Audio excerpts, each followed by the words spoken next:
সুবিধা তো দুই ধরনের হবে, কৃষকও যেন তার ন্যায্য মূল্য পায়, ভোক্তাও যেন কম দামে কিনতে পারে, ওই জন্য আমরা। আর হলো এক ভাই প্রশ্ন করছিলেন যে মধ্যস্বত্ব, এখন এই মধ্যস্বত্বভোগীদের আপনারা একটু কন্ট্রোলে আনতে পারেন।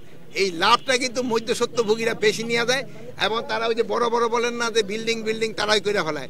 আমার কৃষক কিন্তু ওই কুড়ে করেই থাকতে হইতেছে। মালিকের ধরা পড়ার সময় দেখলেন আপনি সব উঠে বুঝে যাচ্ছেন, কেন মালিকের ধরছেন?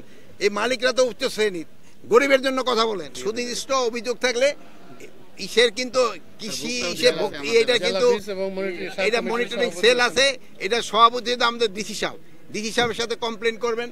আমাদের ইয়েও আছে, কি বলে এসপি সাহেব আছে, ও মহিলা এসপি দেখে বুঝি ভাবছেন যে বুঝি নরম নরম না, সেও টাইট করতে পারবো আপনাকে। এই বীজগুলি যে সময় আসে, এই যে গতবার আমাদের একটা সমস্যা হয়েছিল, আমাদের যে এই পেঁয়াজের যে বীজটা আনা হয়েছিল, ওইটার ক্ষেত্রে আনার পরে একটারে আমাদের থেকে কিন্তু একটা পরীক্ষা করে দেওয়ার কথা ছিল, কিন্তু যেহেতু তারা কথা শেষ করতে, আমাদের বাঙালিকে অভ্যাস হলো ধৈর্য নাই, এই টেস্ট করে দেওয়ার কথা ছিল, বাট উনি টেস্ট করে দেয় নাই দেখে ওনারা আমরা সাথে সাথে চাকরি থেকে বরখাস্ত করে দিচ্ছি।